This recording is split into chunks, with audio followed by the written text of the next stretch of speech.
Esto no es un juego, esto es la vida real. Una guerra nuclear no se vive en trincheras ni en campos abiertos, se vive en salas cerradas entre hombres y mujeres que deben decidir en segundos el destino de millones. En Estados Unidos, la Casa Blanca, el Pentágono y el Comando General activan protocolos mientras la presión sube. Cada cálculo, cada orden, cada segundo cuenta. La máquina del país entero se mueve como un solo organismo y un error podría significar el final. Imagina la responsabilidad de 11 millones de vidas en juego y decisiones que no admiten demora ni margen de error. Cada segundo cuenta. Atención, corta el aire y cada respiración de los altos mandos pesa más que cualquier misil en vuelo. Así se siente estar al mando del mundo cuando una guerra nuclear a escala mundial toca la puerta. En cuestión de segundos, el Comando de Defensa Aérea recibe el mensaje que nadie quería escuchar. Lanzamiento verificado, trayectoria confirmada. El eco de esas palabras se queda suspendido en el aire, como si incluso los equipos electrónicos dudaran en continuar funcionando. La primera reacción no viene de los operadores, sino del general que supervisa la sala. Sus ojos se quedan clavados en el radar, incapaces de parpadear, mientras una línea roja avanza hacia la costa oeste. Él sabe exactamente lo que significa. No es un simulacro, no es una mala lectura, no es un error. Esto es real. La información corre por los canales paralelos. El gabinete presidencial le llega el mismo mensaje. El comando militar también. El presidente se le entrega la notificación sin filtros. Señor, lo comunicaré con el Comando Estratégico de Seguridad Nacional. Estados Unidos está bajo ataque. Ese instante divide el mundo en dos. El antes, donde todo era política y diplomacia, y el ahora, donde lo único que importa es sobrevivir. Todo lo que había sido teórico, hipotético e improbable, ahora estaba golpeando la puerta principal de la nación más poderosa del mundo con violencia. Los analistas hacen cálculos frenéticos, los oficiales toman posiciones y las alarmas solo empeoran la sensación de que el margen se está cerrando. Hay una regla no escrita en estos centros de comando. Cuando la sala se queda demasiado silenciosa es porque el peligro es real. Nadie quiere ser el primero en hablar, pero todos necesitan que alguien hable. La tensión se acumula en los respiradores del sistema, los parpadeos de las luces, en los crujidos de las botas moviéndose de un puesto a otro. El general finalmente rompe el silencio. Señor, esto ya no es una sospecha, esto es un ataque. Y esa frase establece el tono de la operación en adelante. Cada decisión será revisada por la historia. Cada orden quedará registrada como correcta o catastrófica. Aquí es donde la realidad se impone. En ese primer minuto no se trata de caos total, sino de una precisión casi quirúrgica bajo presión absoluta. Es el momento en que los sistemas se activan, los protocolos se despliegan y la vida de millones comienza a depender de un puñado de personas sentadas frente a pantallas. Y aunque nadie lo dice en voz alta, todos lo saben. Si se equivocan aquí, no habrá un segundo intento. El presidente entra en la sala de crisis rodeado de un torbellino de voces, de reportes y advertencias, pero él solo escucha una frase que el general repite con una mezcla de urgencia y desesperación profesional. Señor, es una locura, pero es la vida real. Tiene que decidir ya. No hay metáforas en esa sala, no hay discursos, solo números crudos. 11 millones de vidas en riesgo directos y ese misil impacta la zona poblada que señalan los mapas. Desde ese minuto la presión no está repartida entre departamentos, entre agencias o entre expertos. No. Todo se queda sobre él. Una sola persona obliga a tomar la decisión más pesada de toda su presidencia, incluso quizás de toda su vida. La pantalla central marca el tiempo restante antes del impacto. En ese instante ocurre algo que pasa solo en operaciones de nivel máximo. Aparece el libro negro. El capitán de corbeta Ruiz lo coloca frente al presidente con manos firmes, pero con los ojos cargados de un peso que no se entrena en ninguna academia militar. Ese libro no es un símbolo ni un manual común. Es el instructivo oficial para activar el protocolo de defensa nuclear. El protocolo que no se había abierto en décadas, porque se supone que es la línea final antes del abismo. El capitán de corbeta Ruiz solo dice 3 palabras: señor, es obligatorio. Porque si el presidente no activa el protocolo, si no responde, si no demuestra capacidad de reacción, el país entero lo interpretará como rendición. La historia también. Esas letras que se escriben en ese cuaderno representan la delgada frontera entre resistir y desaparecer. El presidente apoya las manos sobre la mesa con fuerza. Por primera vez se permite soltar un suspiro. Atención, no es solo militar, es humana. La cámara interna del salón captura ese momento como un retrato real del poder bajo presión. Un hombre, una decisión y la sombra de millones de vidas detrás. En el minuto exacto en el que el presidente abre el libro negro, algo cambia en la sala. No es visible para una cámara, pero se siente. En esa vibración silenciosa solo aparece cuando un sistema entero empieza a tentarse más allá de su límite. Los altos mandos pierden por primera vez la certeza de que tienen el control total. Los reportes llegan desordenados, las trayectorias aún no confirmadas. El satélite 4 perdió el enlace. La flota del Pacífico solicita autorización de inmediato. El gabinete económico exige comunicación. todo al mismo tiempo, todo demasiado rápido, todo demasiado crítico. El comando, que normalmente funciona como una máquina de predicción absoluta, comienza a mostrar grietas humanas. Un coronel repite sus cálculos 3 veces porque no confía en sus propios números. Un analista llora en silencio mientras intenta mantener la voz firme en la transmisión. Un operador de comunicaciones golpea su auricular porque jura haber escuchado mal la última señal. Del otro lado, el ministro de Asuntos Exteriores de Rusia hace una llamada. Inicia sin cortesía ni preámbulos. Confirma si realmente está autorizado para hablar por el presidente. La tensión es evidente. El ministro estadounidense afirma que sí está autorizado para desescalar la situación hasta lo necesario, pero la respuesta de Rusia cae como un golpe. Los bombarderos estadounidenses están sobrevolando ciudades rusas, equipados con misiles nucleares. El ministro norteamericano responde que están haciendo todo lo posible para frenar un ataque inminente y que el país entero está a punto de entrar en un punto sin retorno, donde si algo sale mal, ninguno de ellos estará vivo mañana. El ruso exige garantías. ¿Respetarán el espacio aéreo de Rusia?, pregunta, aunque el ministro norteamericano asegura que con misiles sí. Pero cuando el ruso pregunta y con aviones, su propio alto mando le indica que diga la verdad. El ministro norteamericano entonces admite que no. Ambos sabemos que habrá algo de sobrevuelo y no habrá forma de evitarlo. La sala estadounidense se queda en silencio. El ministro intenta mantener la calma, asegurando que no fueron ellos quienes provocaron esa escalada y que no buscan excusas para eliminar a Rusia del mapa. Insiste una y otra vez que confíen, pero la respuesta de Rusia llega cargada de advertencias. Si Estados Unidos no detiene los despliegues y continúa avanzando hacia DEFCON 2 y abriendo camino hacia DEFCON 1, si siguen liberando B2 por todo el mundo, entonces Rusia se verá obligado a actuar en consecuencia. Y ambos sabemos lo que eso significa. La guerra nuclear dejaría de ser una amenaza y se convertiría en una realidad. La llamada termina sin acuerdos, sin garantías, sin promesas. Solo queda un vacío pesado. Segundos después, el sistema del Pentágono confirma la transmisión. Estados Unidos entra oficialmente en DEFCON 2. Ese anuncio no es un dato técnico, es una sentencia histórica. La nación no había llegado a DEFCON 2 en décadas, ni siquiera en los peores ejercicios, y en los momentos más rígidos de los últimos conflictos. Es el estado previo al inicio de operaciones nucleares, el nivel donde ya no se planifica. Esa subida genera un eco de inmediato dentro de la sala. La gente gira la cabeza, algunos susurran, otros quedan paralizados. Todos entienden que si DEFCON 2 vuelve a subir un nivel más, solo una vez más, ya no habrá marcha atrás. Será el fin del mundo tal como lo conocemos. La tensión escala hasta tal punto que algo prohibido, casi sacrílico, empieza a ocurrir en ese lugar. Los altos mandos empiezan a buscar sus teléfonos. Está estrictamente prohibido usar dispositivos personales en operaciones críticas. Es una regla que nunca se rompe. Pero ya nadie piensa en protocolo, piensan en sus hijos, en sus esposas, en sus padres, en decir una sola frase antes del posible impacto. Un general con voz quebrada murmura para sí mismo: esto ya no es un simulacro, ya no es un ejercicio, esto es real. La estructura, la disciplina, la cadena de mando, todo se está rompiendo lentamente, porque ya no se enfrenta a una amenaza militar, se enfrentan a una realidad imposible de procesar. Una guerra nuclear ya no es una hipótesis, es inminente. El presidente permanece frente a la mesa central, no parpadea, no respira como una persona normal, solo escucha. El general encargado de la evaluación estratégica rompe el silencio primero, habla lento, con un control tan artificial que parece estar recitando su propia condena. Señor, si no autoriza el protocolo ahora, estamos comprometiendo 11 millones de vidas en la costa oeste. No hay margen, no hay segunda oportunidad. El presidente lo mira y no responde, pero el general insiste con más presión en la voz. La respuesta del presidente es fría, firme, con un cansancio que no se puede ocultar.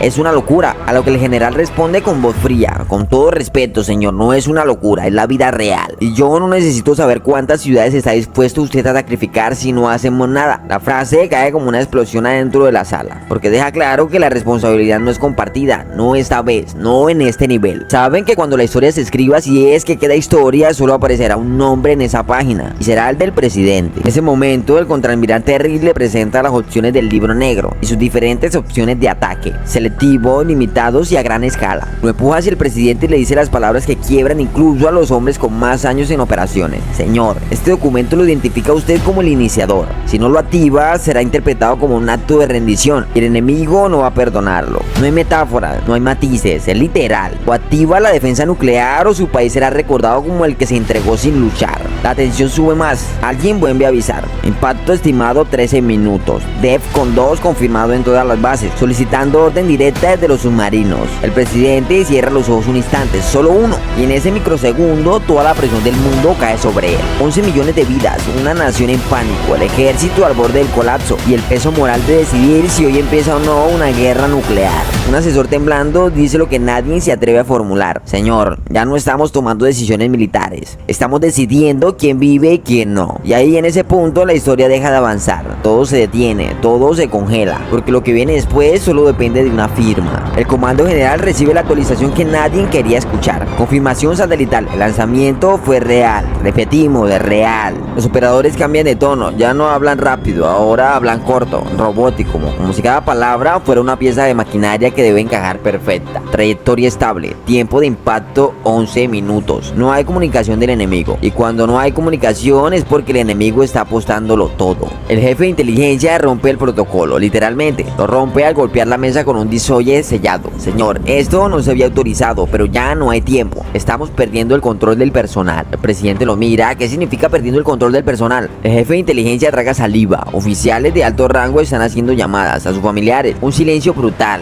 seco e inhumano, porque todos saben que está estrictamente prohibido usar teléfonos durante operaciones de emergencia nuclear. Pero cuando los propios comandantes rompen esas reglas, significa que ya no crean que haya un mañana. En el Pentágono la noticia viaja más rápido de cualquier misil. El sistema interno se está quebrando. Oficiales entrando y saliendo, algunos con manos temblorosas, otros con la mirada perdida. Ya no es la disciplina militar, es instinto humano, intentando tener el último minuto con la gente que aman. Un analista se atreve a decir lo que nadie había dicho: señor, si seguimos así no vamos a llegar al protocolo final. La cadena de mando se está deshaciendo. El presidente levanta la mirada cansado, enfrentando la verdad que nadie quiere admitir. El sistema diseñado para resistir una guerra nuclear se está colapsando antes de la primera explosión. Mientras tanto, en los búnkeres subterráneos el mensaje final se repite cada 30 segundos. DEFCON 1 posible, esperando confirmación presidencial. El presidente aprieta el borde de la mesa con ambas manos, no para calmarse, sino para no dejar ver que está temblando. Frente a él, la sala se vuelve un ecosistema caótico. Voces cruzadas, pantallas parpadeando, reportes que llegan demasiado rápido como para ser procesados. El ministro de Defensa, rojo de furia, exige una decisión. Señor, ya no hay protocolo que seguir. La cadena de mando se está fracturando, y si no ordena DEFCON 1 ahora, nadie lo hará después. Pero el presidente no responde, porque al otro lado de la mesa, el general de la Fuerza Aérea acaba de recibir una alerta en su tablet. Los B-2 están en situación crítica. La tripulación solicita confirmación final, necesitan autorización o abortan. El silencio que sigue no es miedo, es cálculo. La guerra en este punto se reduce a segundos y a pura confianza. Una capitana del comando aéreo, calmada, pero con la voz quebrada, avanza un paso y deja caer teléfonos confiscados sobre la mesa. Señor, ya no puedo garantizar disciplina en la base. Están llamando a sus familias todos. El presidente levanta la vista y esa imagen, uniformes perfectos, insignias impecables, y aún así ojos en pánico, confirman lo que él ya sabía.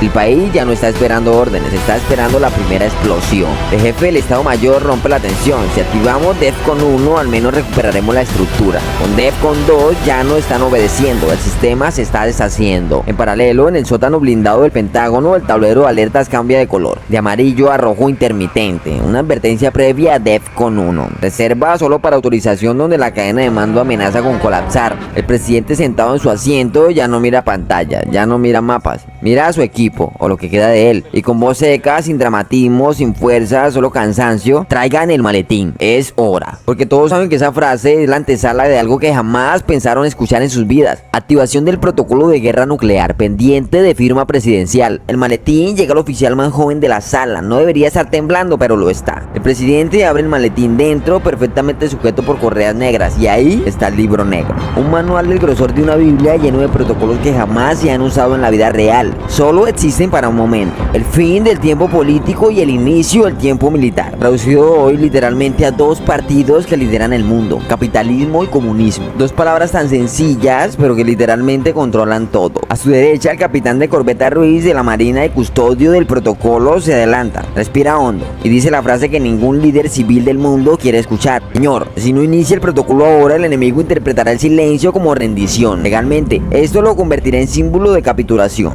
El presidente lo mira incrédulo. ¿Estás diciendo que si no lo firmo, pierdo la guerra por no firmar? Sí, señor. Así funciona este sistema. Una regla absurda, fría, matemática, diseñada para evitar dudas en un momento que solo genera dudas. El ministro de Defensa golpea la mesa: no podemos dudar. Los B-2 están pidiendo autorización ya. Pero antes de que el presidente responda, otro oficial irrumpe en la sala con un mensaje que nadie pidió, pero todos temían, confirmando: Japón ya fue impactado. La pantalla detrás del presidente cambia a luz blanca. Luego silencio, porque lo que están viendo no es teoría, ni simulación, ni política. Es el mundo real partiéndose en dos. El presidente cierra los ojos por un segundo. Luego abre el libro negro, página 1. Activación del protocolo de guerra nuclear DEFCON 1. La sala entera contiene el aliento, como si todo el país estuviera colgando de ese mismo gesto. El presidente toma el bolígrafo, lo acerca al papel, y justo antes antes de firmar, la pantalla vuelve a cambiar. Nueva alerta, segundo misil en trayectoria, tiempo estimado de impacto 7 minutos. Desde que el presidente firme, la sala se parte emocionalmente en dos. A un lado, los civiles tensos, temblando, pensando en las consecuencias teóricas, políticas y morales. Al otro lado, militares listos, rígidos, desesperados porque saben de que la guerra no espera discursos. El general de la Fuerza Aérea golpea la mesa con el puño, algo que jamás habría hecho en una reunión normal. Señor, si no autoriza ya, los B-2 no van a despegar. Si no despegan, perderemos toda capacidad de respuesta. Y si perdemos respuesta, perdemos el país. El presidente no parpadea, pero su mandíbula se tensa. No es miedo, es el peso de 11 millones de vidas encima de un solo bolígrafo. Las pantallas cambian otra vez. Misil confirmado, tiempo estimado de impacto 4 minutos. Pero antes de firmar, el ministro de Defensa se inclina hacia él. Señor, usted no está eligiendo entre paz o guerra. Está eligiendo que parte del país muere primero. La sala se queda sin oxígeno. Un asesor civil intenta intervenir en voz baja como si estuviera hablando en un funeral. Si activamos DEFCON 1, no habrá vuelta atrás. El enemigo interpretará la señal como un movimiento ofensivo. Responderán y esto escalará. El general, totalmente contradictorio, replica sin dudar. Si no activamos DEFCON 1 ahora, moriremos sin responder. Una fuerza invisible empuja al presidente hacia la decisión. Ya no es sobre estrategia, ni política, ni diplomacia. Es sobre aceptar que están sosteniendo el último hilo de un país que se desmorona en tiempo real. El reloj en pantalla marca el tiempo de impacto. Segundos corren rápidamente. Mientras el mundo se acerca al borde, el presidente pide ver de nuevo las trayectorias de los misiles en tiempo real. La cadena de mando ya está rota, ya no está funcionando, está pendiendo de una sola persona. Las pantallas se sincronizan. Por primera vez todos ven el mapa completo. 3 lanzamientos confirmados, lo cual es uno de esos no se desplegó con éxito. Y los otros 2 en arco descendientes, ambos dirigidos a centros vitales del país. El general de operaciones estratégicas no espera más. Se acerca al presidente con el libro negro, abierto, su voz firme pero quebrantada por dentro. Señor, firme.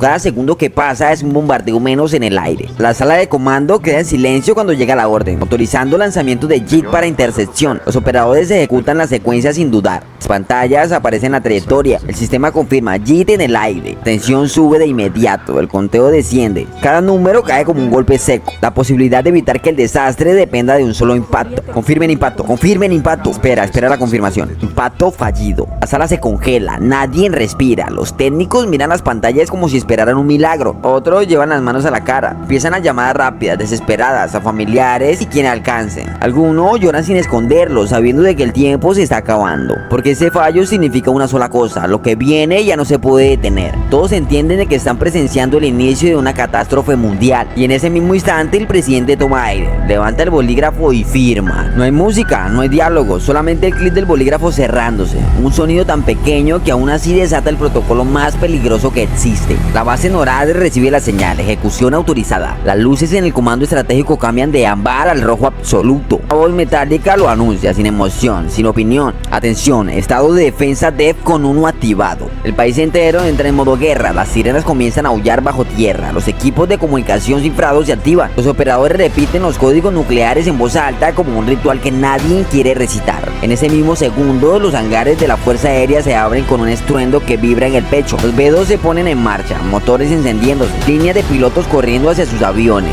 Las sombras triangulares comienzan a deslizarse por la pista como fantasmas negros. Uno de los pilotos del B-2 rectifica el último mensaje, alcanzando altura suborbital en 30 segundos. Objetivos recibidos, protocolo Omega activado, esperando instrucciones para ejecutar lanzamiento. En la sala de crisis, los civiles retroceden un paso, los militares avanzan uno. El país acaba de cruzar un umbral invisible. En ese instante, mientras los bombarderos se elevan hacia el cielo y la nación entera entra oficialmente en guerra, el presidente cierra el libro negro y dice: casi es un susurro, que Dios nos ayude a todos. Las pantallas frente a él muestran el conteo regresivo del impacto. En la sala del comando, las pantallas muestran los mapas de trayectoria en tiempo real. Las comunicaciones se vuelven un flujo constante de órdenes encriptadas y de confirmaciones automáticas. Códigos de activación completos. Tiempo estimado a impacto 2 minutos. El general de operaciones observa el ascenso como si el destino del mundo dependiera de cada metro recorrido por los bombarderos. Cada avión en el aire es un hilo que conecta la voluntad de la presidencia con la realidad de una guerra inminente. Y mientras los B-2 se elevan, la sensación en la sala en que la historia ha cruzado un umbral invisible ya no es simulación, es es acción, consecuencia y responsabilidad en su forma más pura. El presidente firme observa sin pestañear, consciente de que las decisiones que se han tomado se han traducido en vidas y en destinos. El comando general transmite órdenes a los B2, ajustando las rutas y verificando códigos. El lenguaje es seco,